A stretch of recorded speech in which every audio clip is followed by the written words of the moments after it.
So my mom wanted me to go to the military. She had signed me up to go to the Air Force. And I hadn't even, she was like, you're going to the military. She didn't think college was it. She would just say, she would say, go to the academy and then allow them to pay for, school or your enter as an officer eventually. She was gung-ho me going to the military. I went behind her back and enrolled into college. Welcome to Career Cheat Code. In this podcast, you'll hear how everyday people impact the world through their careers. Learn about their journey, career hacks, and obstacles along the way. Whether you're already having the impact you want or are searching for it, this is the podcast for you. On today's episode, we have someone who has grown in human resources and strategy development and is now the head of global diversity, equity, and inclusion at Google. Let's start the week with Maurice Wiggins. Maurice. Thanks for having me, man. I appreciate this opportunity. Welcome to the show, man. Yeah, thank you. It's a long time coming, so I appreciate you reaching out, and I'm glad I was able to grab some time together. So I'm looking forward to this chat. So thank you, same. I'm very excited about it. You and I met during our time both working at Columbia and going to CEPA together for our master's program. So, and you've continuously continue to just strive and achieve great things, and this is an inevitable conversation, so I appreciate you taking the time. Yeah, you're the smartest guy in the program, and you knew all the hard stuff that we did. I'll take it. That's right. And don't anyone else confuse it or get it. We appreciate you doing the micro and macroeconomic days. So that's hilarious. I appreciate you, man. Thanks, man. Let's dive right in, man. Let's tell the world what it is you do for a living. All right. So currently I work in tech. I work for Google. The formal title is Global Diversity Business Partner. So what that means is basically I'm aligned to a book of business within the organization. Right now it's aligned to the AI research and lab space. So all around innovation as it relates to technology and how as society intersects in a real way. So what I do is I basically help align the people strategy with the business strategy. So as business is forming, as teams are forming, I advise senior leaders that oversee those books of business as it relates to when you think about performance management, when you think about, the hiring process, looking at the systems in place to make sure fairness exists in a global way. So we have teams that range in Europe, Africa, Asia, and also the Americas. So I kind of help bring alignment there. And also thinking about the employee experience. So kind of helping that translate to the leader. So when we think about inclusion and belonging, beyond a program, but a sustainable program for culture shift and change. So if you're thinking of, let's say, how do you advance employees throughout the organization and retain them? Think about real impactful career development programs, making sure the right sponsorship efforts are in place to kind of get visibility on that talent. But also, what are we doing to kind of make Google remain a place of top choice employment? The other piece is a lot of crisis management when problems happen, kind of helping the organization respond internally to external societal factors. So anything that disrupts the society, whether it be in the U.S. or outside the U.S., right now, the wars are going on, basically uprisings that take place across time, kind of helping leaders respond in real time internally to support our employees in that way. First of all, that covers a broad spectrum of things. Crisis management. Absolutely. So what does that mean when you walk in on a Monday? How do you plan for your week? How do you prepare for the day? And what functional tasks are you doing throughout the week? Yeah, so with my role, it's not a day-to-day thing. Everything changes, always pretty fluid. So for example, when I'm walking on a Monday, I'm looking at current events, what has happened outside of the organization that may impact the organization internally. So at this point, I'm thinking about my key stakeholders inside and what they should know and what if we should be responding to something, whether it be, some disruption in another part of the country outside of the U.S. and kind of preparing them about these are the current events that may impact our organization. From that standpoint, I'm usually Monday and Tuesday getting my meetings lined up. So I'm doing check-ins, kind of closing the loop on things that we ended on Friday. And that could be preparing for an offsite, or a leader is going to speak to someone within the particular organization about, data, storytelling around our progress or progression of the employees within our organization. And then the other thing is a lot of coaching. I do a lot of day-to-day coaching. So my schedule could be back to back with just people seeking consultation on a strategy that they want to roll out, something they want to implement to kind of change their teams up. Within tech, things are always fluid. So how things are this week, it could be different next week, and it's unpredictable. So kind of navigating that ambiguous situation constantly. Okay. And is DEI at a tech company what you always wanted to do for a living? No. I actually thought when I was younger that DEI would not be carved out as a separate job. I just thought by the time we get into this big age, it'll already be embedded in the work we do.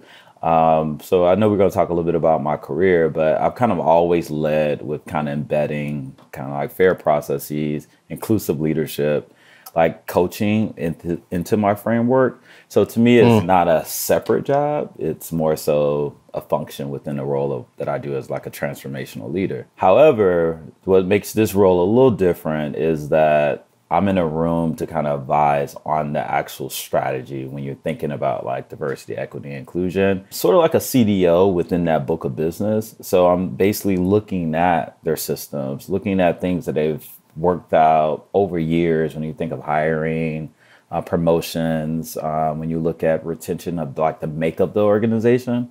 I get a chance to kind of analyze that and kind of make real meaningful recommendations to kind of think about the next wave of leaders within that org. And then what attracted me to this role compared to my HR experience is that I was always in the seat of kind of enforcing policy, advising and helping leaders interpret the policy, but I was never able to really push back and say there's holes in this policy or it's only set up for certain people to succeed. Because in HR, you're thinking of an inclusive org in general, ideally. So in this role, I'm able to kind of push the limits a little bit more, be a little bit more brave about, hey, this system that you have designed, it's not set up for everyone to kind of have the same fair outcomes. Before, I wasn't able to say that. I had to kind of, well, let's revisit. Well, and they're looking at data to say, overall, this system is working. In this role, I'm going to say it's working for some. And so that's what attracted me to this particular role. So let's backtrack. Where'd you grow up? Where were you born? All of the things. Yeah, so I was born in Jacksonville, Florida, home of the Jacksonville Jaguars, a First Coast Florida boy. Was raised there. Single parent. I was raised primarily by my grandparents. My mom had me relatively young. So she went off to finish school. She had me when she was 21, but she also had my oldest brother as well. So my grandparents took care of us so she can kind of finish school and kind of get on her feet. So for the first 10 years of my life, I spent time with them. And then I moved in with my mom when I was 11. And then I moved out to go to college at 17 and haven't been back home since. Yeah. Got it. So when you were in high school, what did you think you were going to do for a living? I wanted to be a doctor. I wanted to be a psychiatrist. That was it. Like I knew I was going to be a psychologist or a psychiatrist. And I just enjoyed helping people, talking to people. And then it got a little bit more specialized to industrial psych. Like I wanted to be the guy to say, hey, if you add a vending machine in the break room, it increased morale. And, I was really fascinated by social psych. And so that's what I wanted to do. I changed my mind 3 years into that field, into studying because I didn't like blood. And I could tell you a really sad story. My professor committed suicide. My social psych professor, she was also a practicing psychiatrist, and she committed suicide in her home. And then also I had, I forgot what that biology course is called, but it's pretty much dissecting the brain. And I couldn't take neither one of those. So I pivoted and changed to finance and marketing. Wow. Yeah. A few things there. First, I'm sorry they had to endure that at a young age, especially when that's a pivotal time when you're thinking about your career and things like that can impact kind of the course of your life, right? So second of all, let's start with where'd you go to school and what was your kind of college experience like, right? Because I think we go into school thinking, I'm going to do psych, I'm going to do whatever. You went in, you declared, you stuck with it for 3 years. Yeah. Were you also doing other things on campus? Were you involved in anything? And, how did that play out? Yeah, let me back up. So My mom wanted me to go to the military. She had signed me up to go to the Air Force, and I hadn't even, Oh. she was like, "You're going to the military." She didn't think college was it. She would just say, she would say, "Go to the academy," and then allow them to pay for, school, or you'll enter as an officer eventually. She was gun ho me going to the military. I went behind her back and enrolled into college. And I went to a state school at first. I went to University of North Florida because it was close, it was easy, it was achievable. I found a way to get a little scholarship. I started taking pictures, like photography photos, and recording folks, just to be fun and stuff. And that would help pay for like books. And because my family wasn't supporting it, I just didn't come from that type of family. I was the first one outside of my two cousins who went to college. So it was always a foreign kind of conversation there. And I pledged Kappa Alpha Psi very young. I joined when I was a sophomore, our first semester, yeah. And so that's where I found brotherhood and found like signals of other Black men that was successful, and kind of like they kind of wrapped their arms around me and kind of introduced me to their families. So I picked up a lot there. Eventually, two things happened. The change of major to finance, and my grandmother got ill, and she always wanted me to go to HBCU. My cousins before went to HBCU. It was very important to her. I also had a little anxiety about graduating and not wanting to go into the banking space and places like that. But she said it's the best school of business. So I transferred to Florida A&M, and I technically restarted my college career. Like I went in as a junior, and changing majors that late in the game, I really basically added 3 more years to my college experience because of that. Wow. Yeah, it was crazy. So I had a pretty much like a Did being a Kappa help that with transition?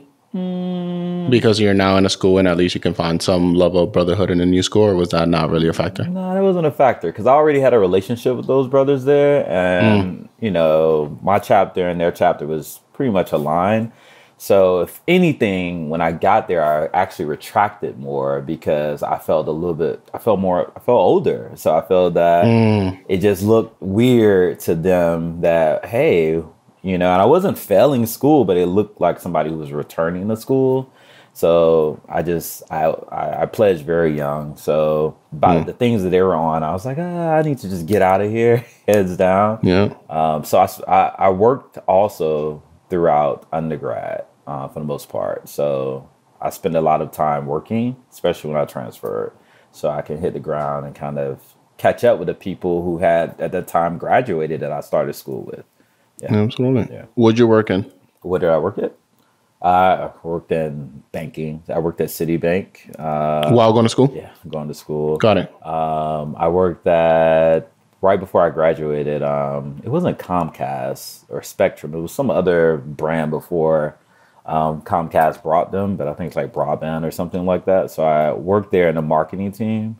So I found jobs to do like marketing work. I really liked marketing, so I had the opportunities. So, that's smart, right? And so you were still, I think when, I was in college, right? And then I did both jobs that did not align with my career trajectory as I knew it at the moment, right? And I did some that did. And I was like, all right, I'm going to do this work study or this internship because I know it kind of aligns and will set me closer on a path. Yeah. And then there were things I was like, I'm going to be a caterer because we got to make this money. Right. So I think that's a very intentional move by you to say, okay, if I'm going to study finance now, let me try to get in this banking system in some way that at least builds a resume. So by the time you graduate, you have some path forward. So tell me about what happened senior year. What did you think you were going to do when you graduated, and what did you actually do? Yeah. So another key point about how I ended up in college, I was in a program called Upward Bound in high school. Great. And so that helped provide the exposure to college. I was dual enrolled, so I was able to get college credit and kind of start. We live on campus during the summer. So I was able to be exposed to kind of bridge the gap of being interested in going to school versus the military. So I left that key piece out. That helped drive my interest in the college. So fast forward to senior year, graduated, didn't know where I wanted to live. You know, at this time I was still in Florida, and I just know I didn't want to stay in Florida, but I didn't have too many reference points of people leaving Florida. So I stayed in Florida for a little long. I stayed for a little bit in Tallahassee. I worked for the Department of Children and Family. I learned a lot about child support and all the terms of like government and things of that nature. And I wanted to live in DC. So I was applying for consulting jobs like Accenture and all of the big consulting firms I saw my friends were working at. And I just couldn't get a call back because they were like, you're in Florida. Like, we're recruiting from certain regions and areas. And so I moved to LA. I said, you know what? I'll do the photography thing full time because I had started building up a name for myself in the creative space. And I always loved creative work. And I said, okay, I'm going to go out there. Some agencies had asked me to do test shoots, and I was being around other creators, and it was exciting, but it just didn't pay to live the life that, you know, you really wanted to live there. So I moved to DC, eventually taking a job and moving to DC. Stayed there for 6 months. It was during the time when the government shut down. I moved there for a job. As soon as I got there for the job, they said, oh, we can't move forward until the government reopened. It was with DC School Board as a HR director, I believe, at the time. And so I was a little devastated in that moment. Can I also just acknowledge how bold you were at such a young age to say, all right, let me go ahead and move to LA, then let me go ahead and move to DC, right? Like coming from Jacksonville, like those are like pretty big decisions to make early in your life. And that's huge, man. And I feel like, you know, I think we sometimes say it as just so matter of factly because that's a thing that we did. Yeah. But like that takes a lot of courage at like 21 to say, let me go ahead and move across the country, or let me go ahead and now move to the Northeast where like I have no one there, presumably, right? I drove across the country from Florida by myself. I never did that before. Packed up everything in my car and drove to LA. And then when that didn't work out, I drove to DC. And I wasn't scared of change like that. I felt like you have to survive or you extinct. So I felt like I had no choice but to keep moving if I wanted to kind of have a life I want. That's amazing. So you get to DC, the government is shut down. So like, bro, sit down somewhere. Yeah. What happens next? I went through a little breakdown. My friends at that time, if you know anything about DC, to any DC listeners, I don't want to offend, but this was the height of like my friends that got their first real corporate jobs or first, you know, career moves. So it's where you work, where you live, you know, where you went to school. It was such a status thing during that time I was there that it started messing with my mind. I was just kind of like, do I not fit in up here? And New York was somewhere I always wanted to live, but it just seemed not realistic. No one in my proximity, family, it was almost just like uncharted, not in your lifetime in this generation. And I said, you know what, to hell with it. I'm going to move to New York, you know. And I said, I'm going to go to Columbia to go back to school. Because it was a thing about the DC thing that kind of scarred me in a way. I said, you know, I'm going to go back to grad school and I'm going to go to one of the best schools. You know, it was just certain things that I said, hey, I see what I'm missing now, no matter what I do, how bold I am. And this may not be valid, but it's just what I thought at the time. I said, you know, I need all of these things in order to be successful. So I had like less than $100 in my account and moved to New York. A friend of mine actually was like, you can just stay with me, you know, and I had never stayed with somebody in that level. And he was like, yeah, go ahead. His family was here.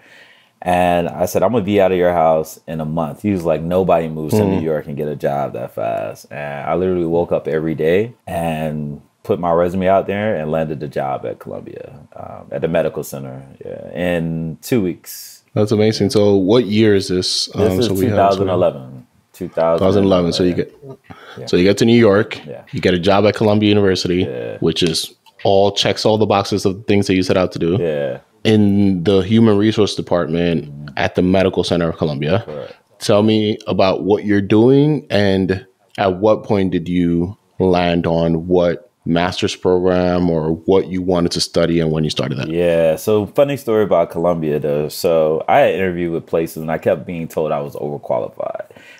And I was applying I just wanted a job. So I was applying to just get a foot in the door thing. And so the job that I applied for Columbia. A lady called me, Margaret Gibson. She changed my life. So we go through the interview. She's like, yeah, this looks good. This sounds great. Examples. But I hear in her voice that it was going to be, so I said, hey, Ms. Gibson, I done went on several interviews up here in New York, and people tell me I'm overqualified. I was getting that tone from her as well. And at this point, I didn't care. I just knew I'd probably get the job. And I said, what am I doing wrong that I can't get the job? And she said, you know what? Honestly, you're selling yourself too short. She said, you're shrinking all of your accomplishments.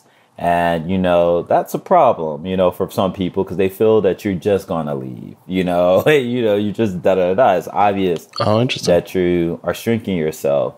And then she also said, you're asking for I was telling them, I said, yeah, give me $40,000. She said, your salary ask is way below the market of this role itself. So I said, okay, thank you. And I remember going home, talking to my friends, like, yeah, I didn't get it. And she gave me the feedback. Good to know. She called me the next day and offered the job, to me just for asking that question directly. It felt like some devil or movie scene, like a New York moment. Like, and so. And for some of that context, right? So you were asking for like $40,000. Yeah. Do you remember how much you actually ended up making in that role? She offered me $70,000 in that role. Wow. And even though that was still low compared to the role, it was almost kind of like it was a win for them as an organization. It was like, he's willing to do all this for that. But to me, it was like, wow, coming from Florida and life changing. And I was like, this is great. Until I got my first check in the taxes, it was like I learned about New York taxes. We got them. I got taxed for everything. So, but it was still a win for me. So within the first year, I wasn't going to let this lady down. I was going to nail it. And so I came, and the role there was HR generalist, senior generalist manager. And what that meant was that in the medical center, we have various departments, and you get your own little client group. So it was the consulting work I like, and you're responsible for the HR strategy and advising for those client groups directly. And I had a small little client group, so I just killed it. I just kind of went above and beyond with the client group, and I said, I'm going to be the peer of Margaret. I started seeing signals like that. So yeah, and you stayed at Columbia for quite some time, right? So tell me about the moment when you recognized, like, spoiler alert, I know you got your MPA because we did the program together, right? Like, tell me about what drove you to that type of program, because I think there's two things, right? I think there's value in understanding at what point to do it, right? And then second, I think one of the biggest cheat codes ever is working at an institution that will fully pay for your master's degree, or at least partially pay for your master's degree, right?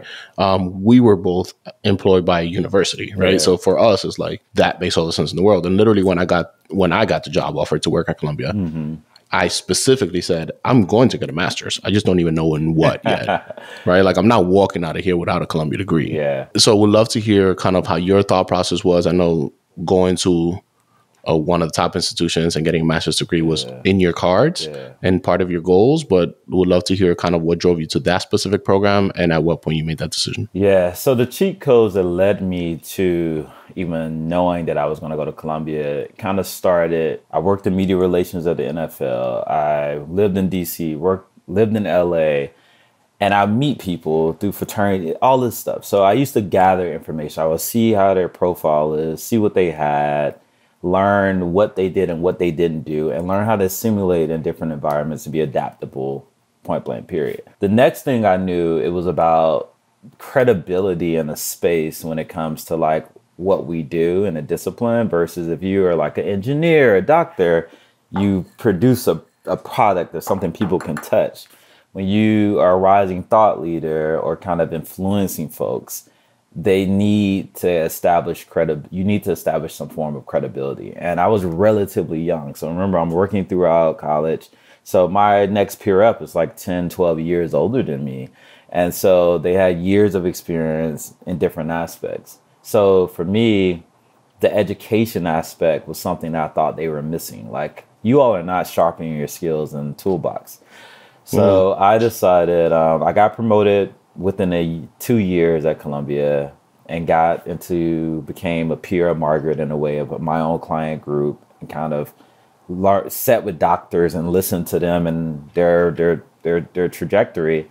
And I found it interesting that I started learning DEI in that way of like, wow, I'm the only one here. Or what do a majority group do different than my own community? Or, why is there one Black person leading this function versus other, So trying to understand like what's happening there, like, what I'm saying, in 2012 or 2013. So I applied to Columbia for this executive master's program, primarily because I was able to still retain my full-time job and go to school at night.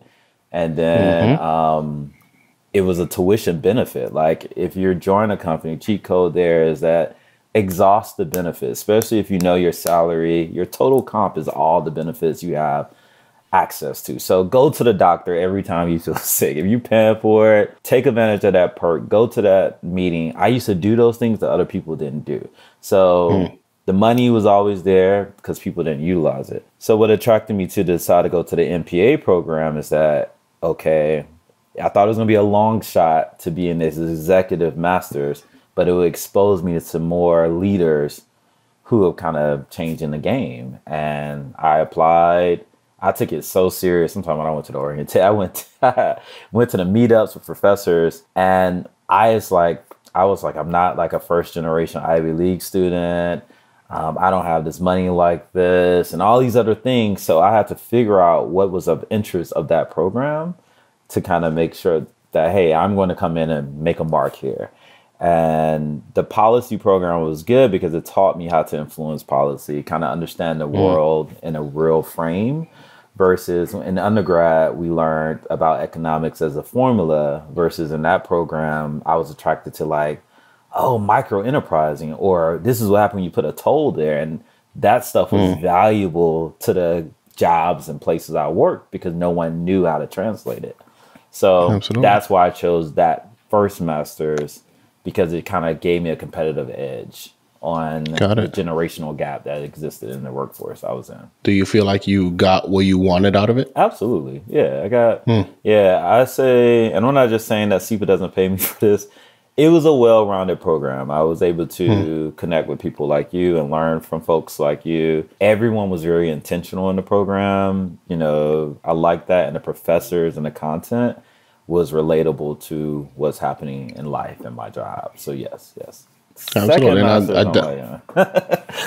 talk about that right after this. I will say I definitely agree with that, right? Because I feel like, not only was Columbia University paying for a good chunk of it for me, but also I feel like spending evenings and Saturdays with a cohort for 2 years in a row, 3 years in a row, like that builds an actual bond and relationship of people that understand each other's kind of lack of bandwidth, each other's, what everyone has on their plate, what everyone's going through, right? Because we have folks from all over the world that are now kind of situated generally in the tri-state area because it's an executive program. And we understand that, when you have a 9 to 5, sometimes we have families and we have things that we have to take care of, and we have side gigs and we have side businesses, whatever. Yeah. But you make the time to really build that bond and that relationship. And I feel like that network is incredibly valuable. And of course, the brand of Columbia kind of goes a long way. So, I think it's interesting to think about the benefits that we get out of it, because some of it is really intangible, but some of it is tangible. Like, we have a relationship. There are folks that I've been to their weddings because we were in the program together, right? Like, you know what I mean? So you just kind of build these relationships where they last well beyond the time there. Yeah, I would say the HBCU experience was great to kind of be exposed to Black and brown folks who look like me from all spectrums of the world being taught together and building that community. The second experience, of course, my fraternity, because it was the first thing I saw brotherhood, in a real tight way. And then the third thing would be SEPA. I would say SEPA is the best professional investment I made in myself, you know, because it was just one of those situations of like when I left or even going through that program, you felt like you accomplished something and you didn't feel like it was given to you, but you also was forced to learn how to collaborate with folks. And that is a big skill set that works in tech right now. Definitely for me, in a real way to exchange ideas and kind of be valued for your own individual contribution. So yeah. All right. So tell me so after hearing all the greatness about SIPA, what in your warped head said, let me go get a second master's now? Because shortly after finishing that degree, you decided to go for something else. Tell me what you were looking for and how the program went, and did you get what you were looking for out of it? It was purely self-interest. I basically was going to leave the medical center, and my team and manager offered me like a retention role to kind of say like, hey, we really want you to stay here. We're going to offer you this to stay and kind of do this particular work. It was what I was interested in. And then I said, okay. The salary wasn't substantially different, you know, and I didn't know what I wanted to do after. I knew I wanted to kind of focus on my own firm. And then so I said, okay, if I'm going to stay at Columbia and the benefit is still there, I'm going to do a program that I wouldn't have paid for that has just been an interest to me. And it would kind of sharpen my consulting skills. And that's what made me do the strategic communications program. Got it. That makes sense. Okay. And so let's talk about that, right? Because you started consulting early on. Yeah. And you've kind of continued that throughout your career as a parallel track. Tell me when you started that and what type of consulting services you've been able to offer. Yeah, so it was initially always supposed to be a creative consultant agency. So kind of like helping, I was very interested in like photographers, graphic designers, and such people that are behind the scenes in like the arts communities, helping represent them from a management standpoint. So as they're building up their own businesses and things like that to kind of help with like contracts or coaching for like negotiation and kind of representing themselves. SIPA, in our capstone, the guy who led our capstone did something similar, and he helped fine tune. I used my capstone opportunity as a way of fine tuning my consultancy in a way to kind of legitimize it and like LLC it and all that other stuff. I had access to him, so I just used that. And then it moved into management consulting. People will come to me, especially people in my professional network, and say, hey, I'm struggling with this HR issue. I'm struggling with managing up. I'm stuck here. So it started doing more executive coaching. And then from a creative side, I love creativity. I was just told I couldn't focus on it. It was just frowned upon where I grew up at. So I used to do it on the side. I would freelance write. And so I had a whole network of people on the New York end of that I would funnel that work through the consultancy so it wouldn't impact my professional HR land. So it was almost like I was having two different brands operate at the same time. So SIPA was for this side, the Stratcom was for the other creative side. And but you were also smart enough to, or like strategic enough to really think about, sure, SIPA's for one side of the brand, but also let's leverage the capstone to advance not just the work that I'm doing at Columbia and we'll try to do beyond, but how do I formalize this entity? How do I make sure that I am sharp and like presentable enough so that I have all the tools for when I gain clients, I can really advance that. Do you still consult to this day? Yeah. I still do consulting to this day. Yeah.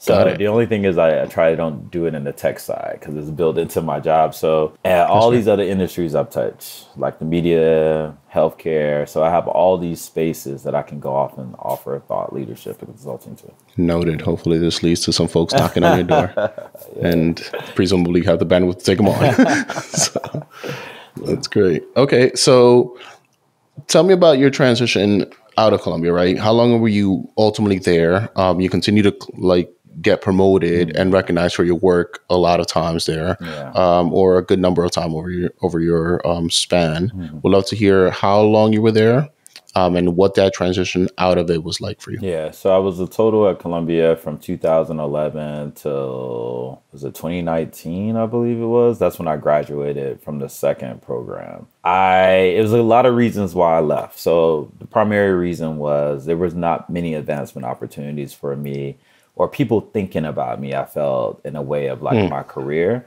to a point that it felt like I was threatening folks in different ways. So it became a little bit more of like, hey, you're moving too fast here. And so that didn't feel so great. And then I also knew that I was staying around primarily for people versus my own career, you know, and I never want to be complacent or comfortable just for others.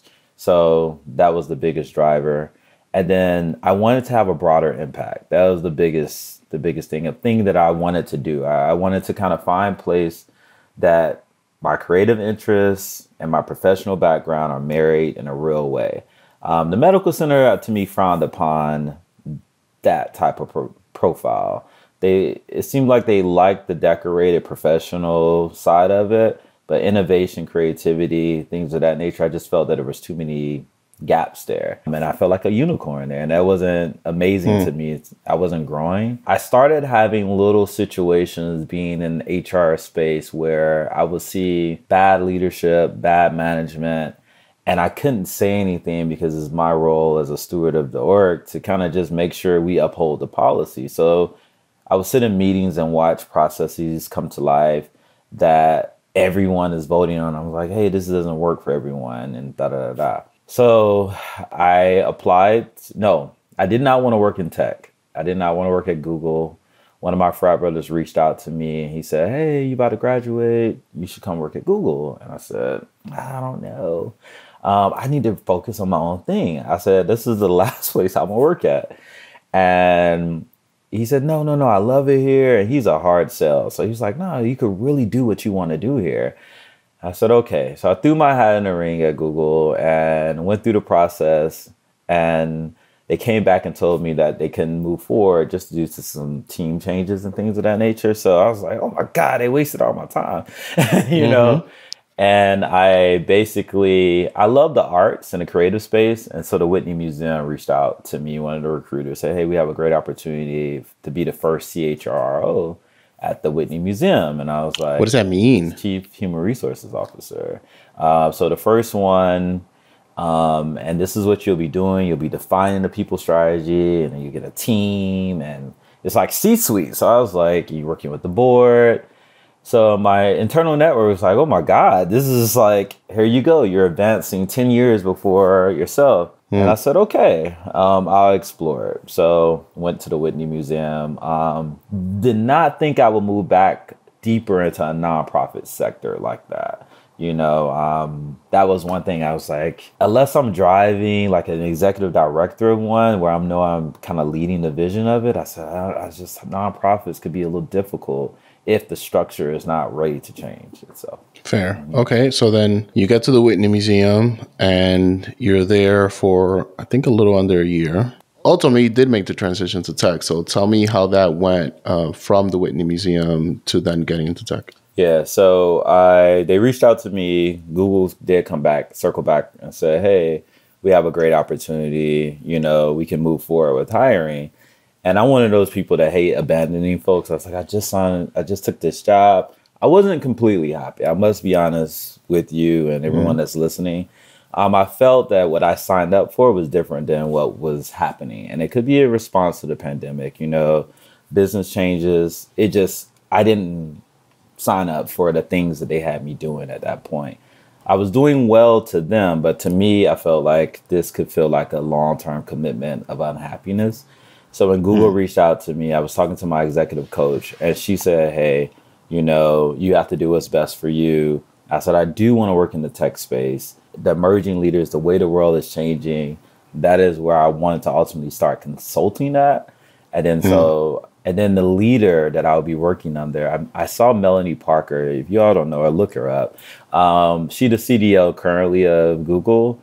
And I saw her present somewhere in her HR background. And so I saw myself in her. I said, wow, she did it. She went from like Lockheed Martin and, you know, eloquent, graceful, smart, and, you know, Black woman. So it was my first time seeing a trajectory beyond myself. And so I took the opportunity to work under her, and that was it. So I hit tech running. It was a different space, but it had some comparison to healthcare, like engineers to doctors and aspects like that. Got it. Okay. So tell me what you were hired to do originally. Is it exactly the role that you have now? Yeah. exactly the role I have now. Now I just have broader scope, and I was supporting when I came into tech. I was supporting like hardware, like your phones, like the team that creates like the Pixel and the phones and that nature. And when Melanie approached me about, like, hey, I want to move you to support this team, it felt like I was going right back into academia and like working with like doctors and PhDs.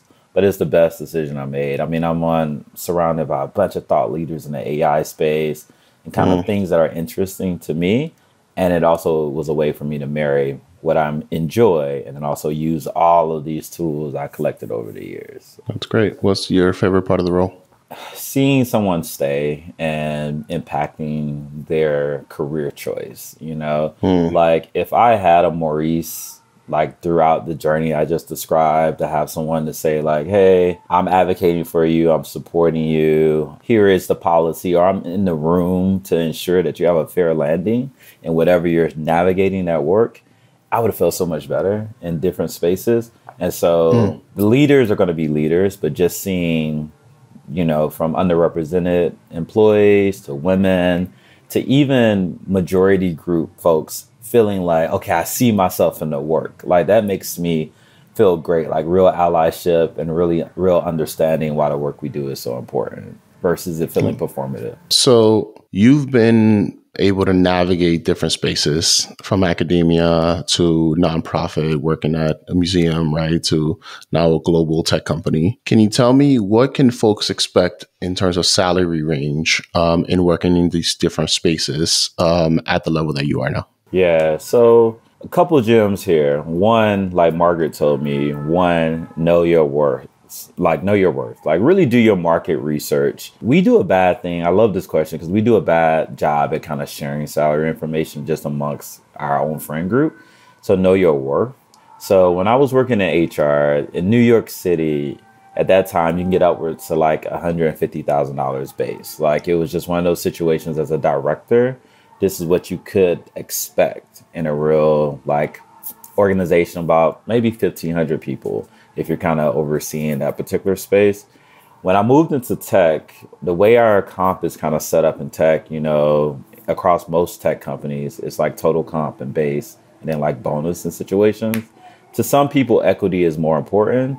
To some folks, they want their money up front. So in a role like mine with the years of experience, you can get upwards to like 250 or so around that when it comes to like a base itself for what you're doing. Now, you got to understand that's at scale at like a company that has 200,000 employees plus almost. In this same role at a smaller org, you might make about 175 around that ballpark. However, your impact is a little bit more direct of what you're doing and the scale is smaller. So for example, you might be supporting a population of about 2,000 employees, but you're defining the strategy from beginning to end. Me, I'm working globally across many different teams to kind of help support there. That's awesome. I love that. And I love that you broke it down that way because it kind of gives folks a real sense of how to really think about it and how to prioritize what is important to them in their career path. Yeah. So I appreciate you sharing it that way. I always hate when people, I make $1 million and they don't talk about the company. They don't talk about, what built into that $1 million. Now, I will say for me, my degrees, my background, and the wealth of experience kind of help shape a higher end of that number. Now, without that, you can still get paid the same, but you may get lower because you're not bringing anything extra but that. So I've always tried to find roles where multiple skills are being used at once. So I just don't want to inflate the number. And people say, well, I need two something to do DEI work.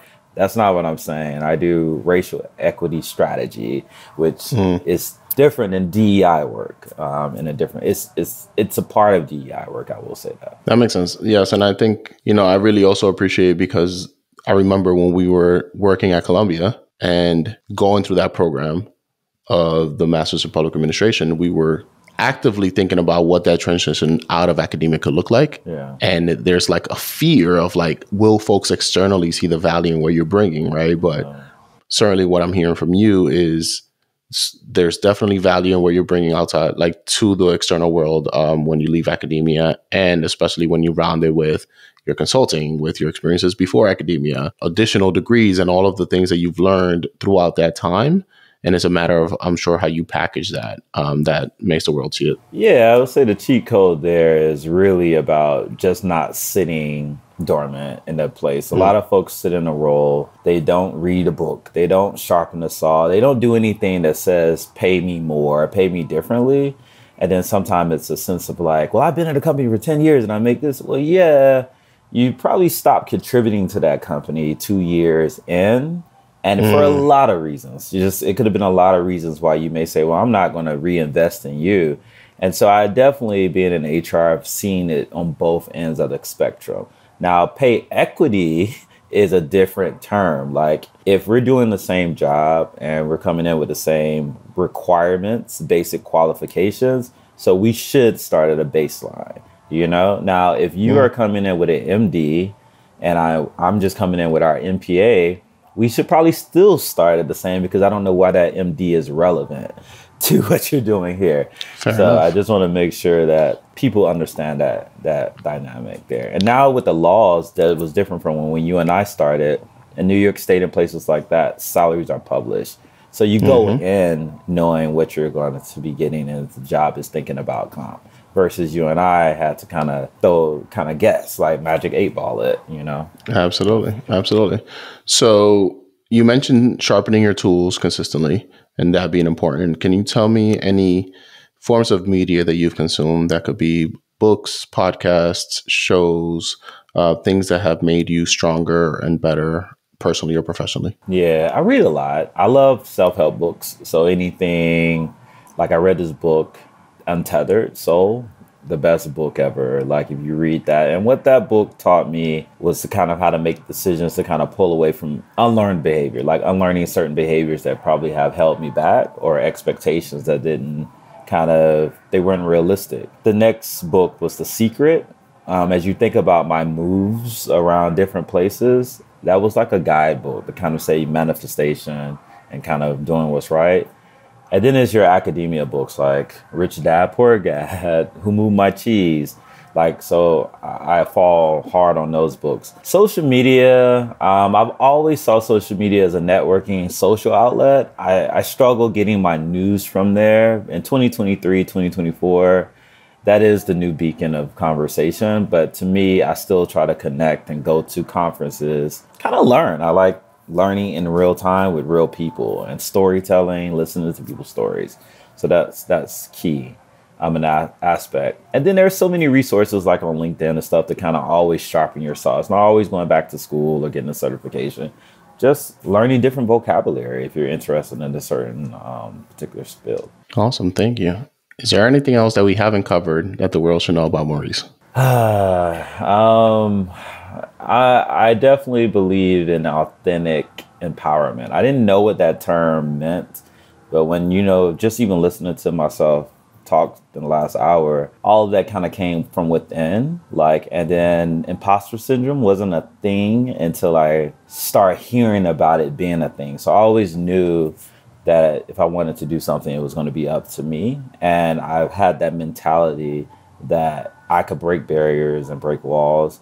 It's just about what you do with that power. And so I've always been mindful of if I'm going to go into uncharted territory, even if I can't bring people with me, just make space there for someone else to come after me in that aspect. And the second piece is give yourself grace. That's another thing I wish that someone would have told me, because at one point I was just pushing, running, and you started feeling like, well, why did I invest in that time to do that? Because I just felt like it was necessary because I was in so many different social networks. And then the last thing, traveling kind of connect, not just network.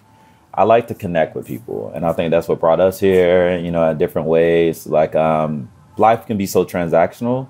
So humans really like connection now, and they're needing it. And I think that's what sets people aside now in the workforce, socially, relationships. It's just connecting in a real way. I love that. Okay. Maurice, thanks for joining us today. I hope you enjoyed this episode. If you did and believe on the mission we're on, please like, rate, and subscribe to this podcast on whatever platform you're using, and share this podcast with your friends in your networks. Make sure you follow us on Instagram and LinkedIn at Career Cheat Code, and tell us people or careers you would like to see highlighted. See you next week with some more cheat codes. Peace.